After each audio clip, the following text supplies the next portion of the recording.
On today's Hot Sheet, I'm discussing housing inventory for the week, the April employment report, and Warren Buffett's hot take on the NAR settlement. Today is Monday, May 6, 2024. I am Byron Lazine, and the Hot Sheet starts now.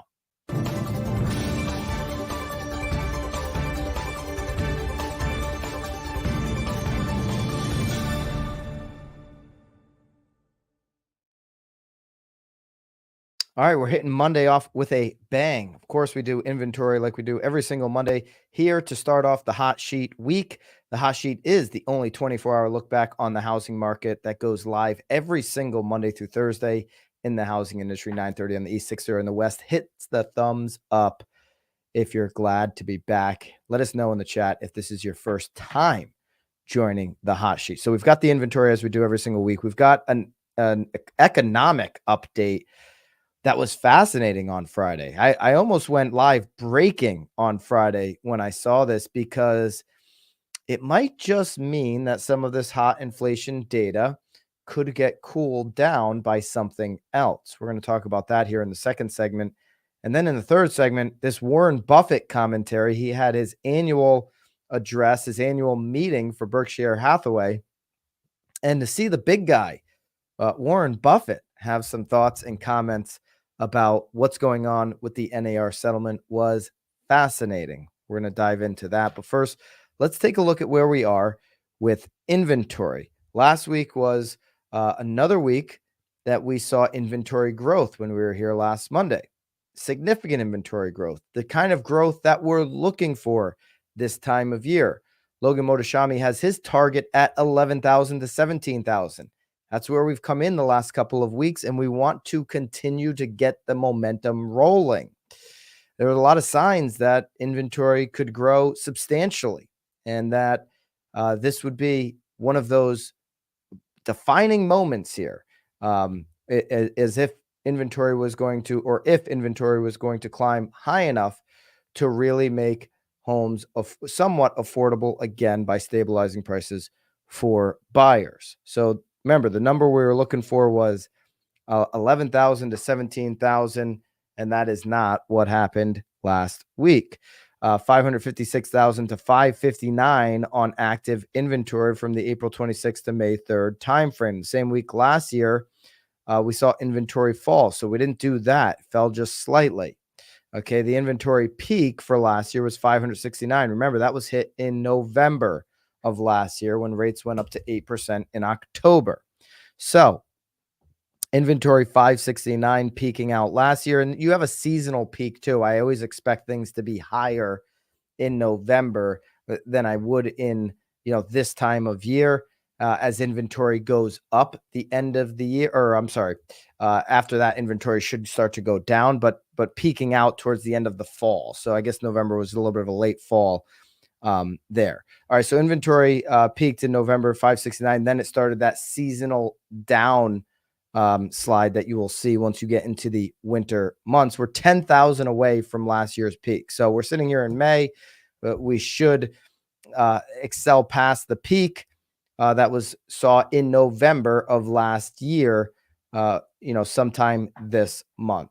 If we go back to 2015, we had over a million, almost 1.1 million on active listing. If we go to 2019, which is a number I like to look at, we were over 800,000. 2019 being a normal market. All right, new listings. Did we get enough new listings? That's one of the things that can help drive this inventory accumulation. Of course, more than almost anything, new listings at 70,954. That would be below last year, of course, but last year was the all-time low. So we don't really want to consider 2023.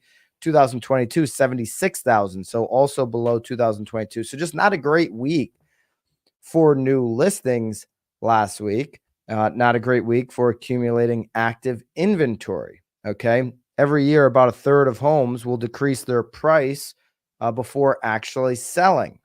Last year, that number was 29%. 2022, it was 20%. Well, now we're hitting the nail on the head for normalcy when it comes to price decreases. We're at 33% last week here in 2024. So a lot of the things right now that seem to be counter what we've been conditioned to feel the last couple of years are actually normal. 33% on price decreases. You may be saying, wow, a lot more price decreases than I'm used to seeing. Well, if you're used to seeing the market from a late 2020 to end of 2023 landscape or microscope, then yeah, it seems like there's more price cuts because that was an anomaly of markets. What happened during that 2.5 year run?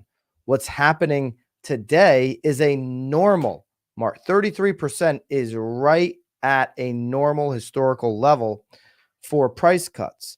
It's also normal for people to have their home on the market and be on for, yes, 2 weeks, 3 weeks, 4 weeks, not 2 days, 2 hours, 2 minutes. Those days are behind us in almost every market in America. There are price categories where it's going to make sense that the home is on the market for a week and there's an offer collection period on Monday, and then somebody wins that bid. That's called the median to below median price points. Those are absolutely going to see competition, especially when we look in the Northeast and all of that, those really low price levels, because it's very hard to get those homes, and there's a lot of first-time home buyers competing for them. But ultimately here, as we look at inventory, we didn't see the inventory we expected to. We had higher mortgage rates all the way up until, I don't know, the middle of last week. Then it started coming down. Last week, mortgage rates stalled a bit, and Friday was like a great moment for mortgage. I mean, it's still not great, but it's an improvement, and we're going to talk about that here in a little bit. But it was just disappointing, I guess, to see that we didn't see a lot of homes come onto the market. This coming up weekend, we have Mother's Day weekend. So similar, not on the level of some of the other major holidays. Maybe now, moms, don't get mad at me. I'm just saying that Mother's Day. I'm saying Mother's Day is a major moment, but maybe not where people would stop their life plans. But I think there's going to be hesitancy for some, maybe to put their house on the market. I don't think I did a very good job there in comparing holidays.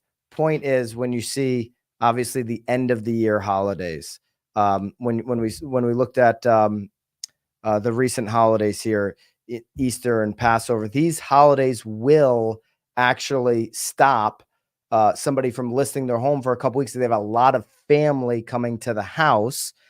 And when you've got a lot of family, you've got a bunch of things going on. You've got people staying over and all this kind of stuff. People are like, you know what, let's just list the house in a couple of weeks. I've got some stuff going on with the holiday. You could see some of that with Mother's Day here being on Sunday. Okay.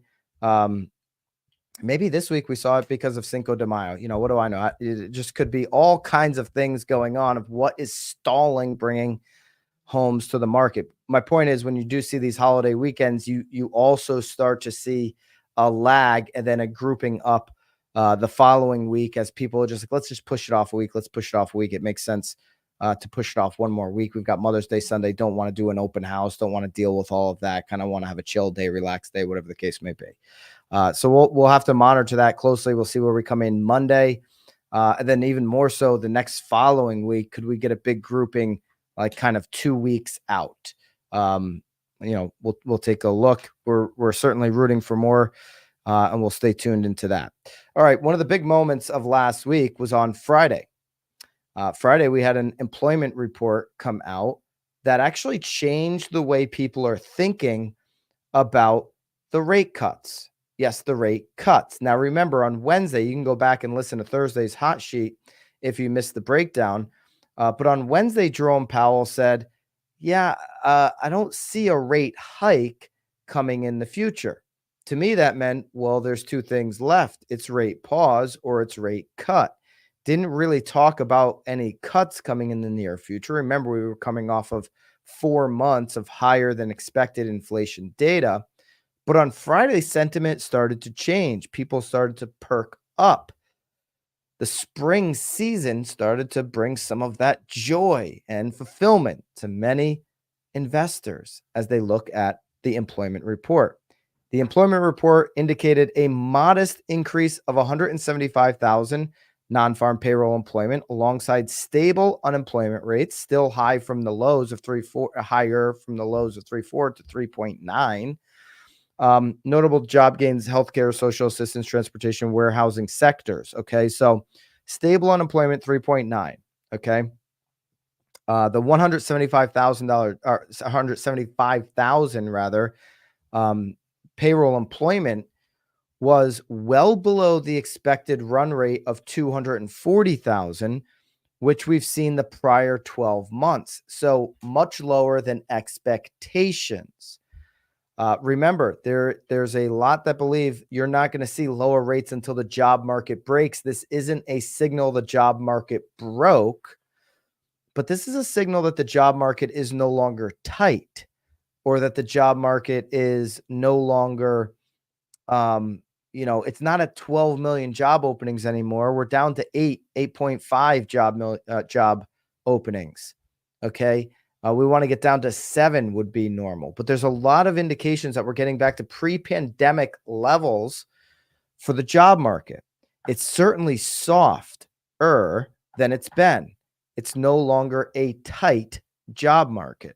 We were talking about this a few weeks ago. I was saying, hey, there's some signals that are showing us that the job market isn't as tight as what we've been saying the last couple of months.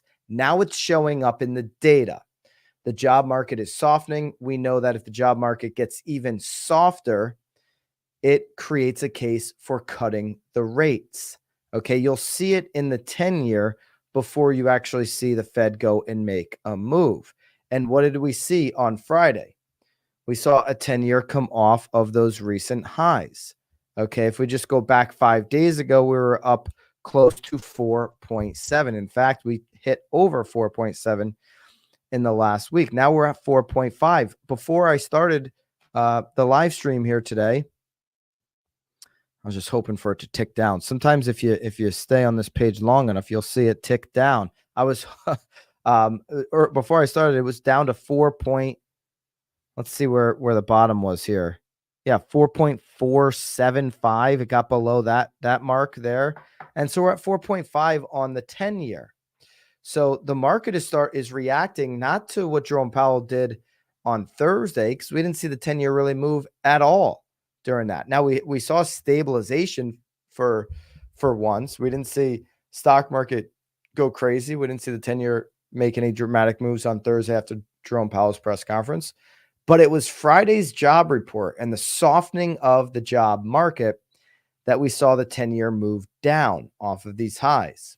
I like it. 4.5 is where we're at. We saw that 30-year fixed on Friday come down, pretty sizable movement on Friday. And so if this continues to move down, we will hopefully see more lowering of the 30-year fixed. All right. Every year, Warren Buffett meets for the Berkshire Hathaway annual shareholder meeting. This year, he had his planned successor, Greg Abel, sitting side by side. He fielded shareholder questions on recent investment decisions, as well as ongoing litigation against Berkshire-owned Home Services of America and the role real estate agents in home buying and selling transactions plays out.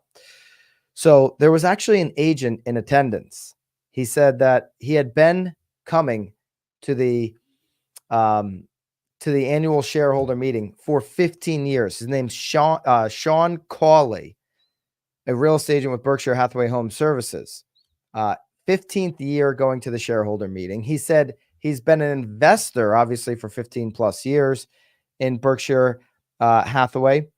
And it was because of Berkshire Hathaway's movement into real estate that Sean actually became an agent himself. Okay, because he believes in Berkshire Hathaway's forward thinking and how Buffett has been ahead of so many curves for so long that he went out and became an agent because of that. That's how he kind of started his questions.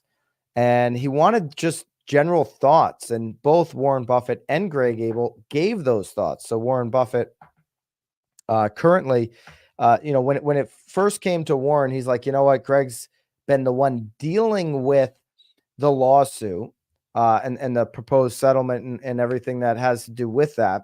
He goes, I've certainly been getting briefed on it, but Greg's been the one dealing with it. So he let Greg answer the question, and then Warren shed some light just on how he thinks about the real estate industry moving forward. So I thought it was really interesting. Both of these comments, we're going to listen to both of them, and then I'll give you further reaction to them. So let's go to Greg Abel's response. This is a direct quote, a couple minutes in to the question and answer. This is at the minute 37 mark. Greg Abel, Warren Buffett's eventual successor, on his reaction to the recent $250 million settlement that Berkshire Hathaway owned Home Services of America just recently settled on. Talk about it. Sure. So thank you for you and your family for being an agent and working for our company, Berkshire Hathaway Home Services. I think there's a few questions in there. One, there's no question the industry will go through some transitions because of that settlement. Ours and every other major player in the industry settled. The National Association of Realtors settled for more than $400 million. So effectively, everybody was swept up in that settlement, and it did set the grounds for both home services and for the industry to move forward. There's a lot of changes that happen in or are being proposed associated with that settlement, but the one thing that I think you hopefully would absolutely agree with, the real estate agent is still an important part of these transactions. It's the one time in our lives where we make these massive investments, and having that counsel and guidance is critical. And that's really what our business and those other businesses rely on. How the commission structures change and how it's negotiated, which is really what the settlement was. It was no longer that a buyer would automatically pay a commission agent to the selling agent. That now has to be negotiated.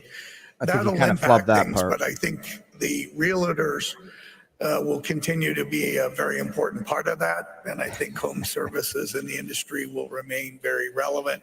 And then the only thing I would share with our shareholders on a broader basis is that obligation resides with home services and can be met by home services. And that was an important condition because they were also pursuing Berkshire and Berkshire Hathaway Energy. And we said, you can pursue us separately, but that settlement will reside with home services and be an obligation of that. And they decided the ultimate settlement, and we'll go forward from there. So, all right. Warren. All right. So there's Greg Abel's response. I think I see the comments. How did he pronounce realtor? So, listen, Berkshire Hathaway is what is Berkshire Hathaway's current market cap? Berkshire Hathaway market cap. Let's see what it is. It's enormous, and this is a very small portion of the energy sector. So market cap looks like 868 billion. As we enter the markets here today at 9:48 Eastern time, markets have been open 18 minutes, 868 million. By the way, they're up a little bit today, about a half a point today on Berkshire Hathaway Home Services. All right. So going back to Greg's comments here, he doesn't know how to pronounce realtor. And I don't even think he got the whole who's paying the who agent correctly there. He kind of flubbed that one as well. Not a big deal. Okay. What he did say was the real estate agent is still an important part of these transactions. It's why and that's really why our business and those other businesses rely on. So having this counseling guidance is critical. This is the successor to Warren Buffett. He's saying this is absolutely critical. And if they didn't believe it was critical, now he's not saying this, but you don't get to 868 billion market cap by saying, well, we don't think this will be critical in the future, so let's just keep it around. Let's settle for the 250 million, even though we don't think it will exist. What did Buffett also say at the shareholder meeting? He got out of 100% of his investment in Paramount. What does Paramount do? Does anybody even remember what they do? Right? Paramount is old school. I know they've got the streaming platform and all of that, and they're trying to become relevant, but Paramount is the old school way of consuming content. So Buffett got out of that. He doesn't see the future being bright for Paramount. They stayed in with real estate agents, with this investment, with this portion of their business. They didn't not only stayed in, but they said, this is critical moving forward. This is something that, like anything, is going to have changes and innovation over time. Of course, that's the case. But this is critical moving forward. And we're going to put listen, I thought the 250 million was super high. I know that Berkshire Hathaway has one of the most profitable mortgage components wrapped into their business. And maybe, their profits are, their revenue is so good that they just couldn't get around it. And they couldn't get the plaintiffs to the plaintiff attorney to separate that mortgage business. I don't know. But I thought the 250 million was high.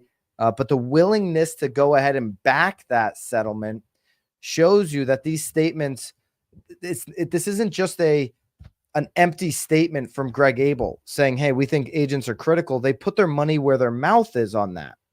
So that was very interesting. Now, Warren had a little bit of thoughts and described maybe his experience with real estate agents. Let's go to Warren Buffett and his thoughts almost at the 4-minute mark into the question and answer here at the annual shareholder conference. Sold 2 houses in the last 93 fraction years, and I've bought one that I still have, but I obviously bought the other 2. And I have not negotiated down the commission, even though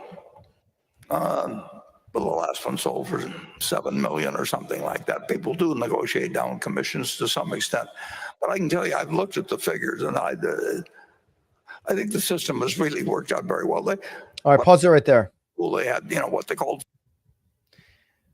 Warren Buffett has never been one, and you go to the full screen here for a second, then we'll go to the rest of his comment. Warren Buffett has never been one to not look at the numbers. Okay. What he said, I can tell you, I've looked at the figures of how the system works. He goes, and I think the system has really worked out very well. The system of commissions in this industry, the system of helping people buy, sell, and invest in real estate, and how they're compensated. If anybody's going to look at the data and say something's off the figures, if something's tilted too far in one direction and it isn't right, it's certainly Warren Buffett. He's looked at the figures and he thinks the system has actually worked out very well in the past. All right, let's go finish off Buffett's thoughts. Fizzbowl, with for sale by owner, and so I've been involved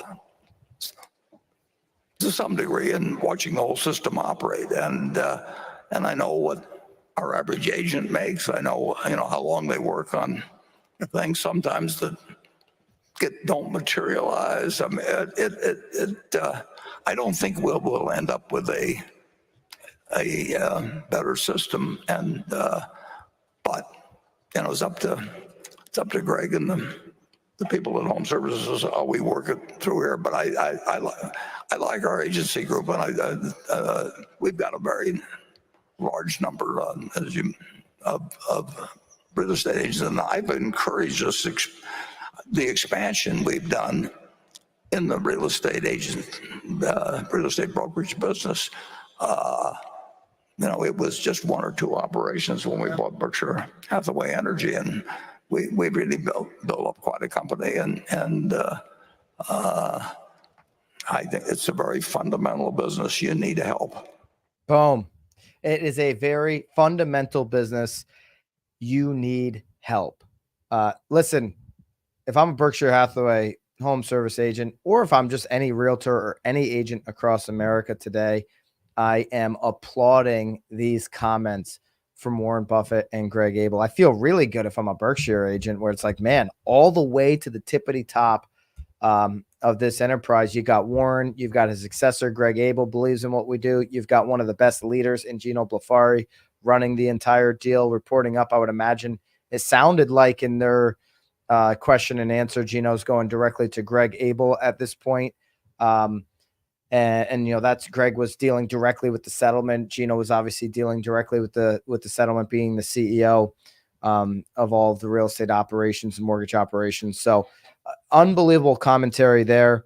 He mentioned a lot of things that I thought kind of encompasses the reality, the truth of what's going on here. He says, he didn't decide to negotiate commission down, but that commissions people do negotiate them down. Okay. He's looked at the figures. The system really works out. He talks about for sale by owners. There's been many ways to sell your house already set up. We don't have to invent new ways. There's already a plethora of options. He mentioned one of the biggest ones. If you don't want to pay a commission, do it yourself. Go FSBO. Okay. He talks about that. He also talks about knowing, and he's a numbers guy. He's a data guy. He digs into this stuff. I know what our average agent makes. Okay. When we're looking across the country, the average agent is in the 40,000 range. Okay. I know what our average agent makes. I know how long they work on things that sometimes don't materialize. Okay. They're working on things for hours, for months, for even years at times, that never materialize into a commission check. Even though the commission was negotiated, they may never get to actually obtain that commission, because that deal may not materialize because of life, a change, or whatever in the buyer, seller, or investor. I don't think we'll end up with a better system.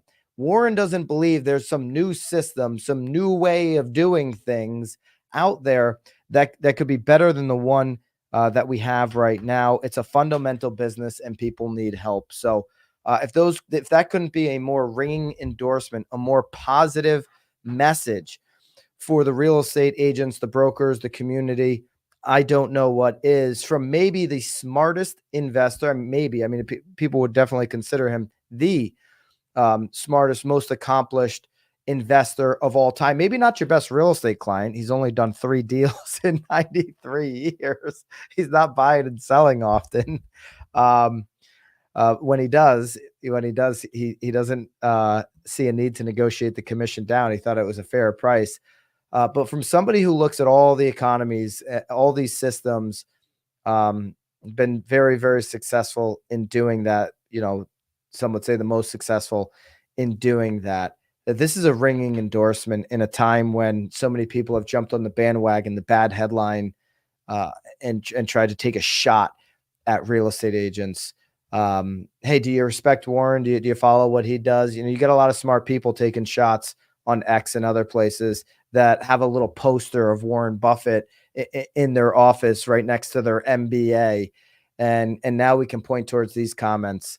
And I think it's validating. I think everything that he said was true there. And I really appreciated those comments at the annual share meeting. So let's take a look at the 30-year fix. I mentioned it earlier, came down on Friday, 7.28 to end the day. So we've been kind of on a consistent slide down. The job report there on Friday really helped bring the 10-year down and bring this number down. The 10-year still hanging up over 4.5 here as we get into this week.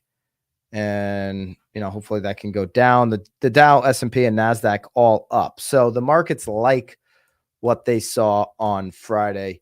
and I like it too. We'll just kind of continue to see. Every week things kind of change a little bit here, but this was, for the most part, I would say Friday was the most significant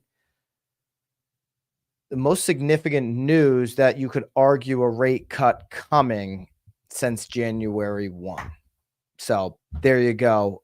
We've got that. Doesn't mean that it is coming at the next meeting or anything like that. I think there's a lot of data to be collected. It's 45 days, obviously, between now and the next meeting. A lot can change, and we'll see what happens moving forward.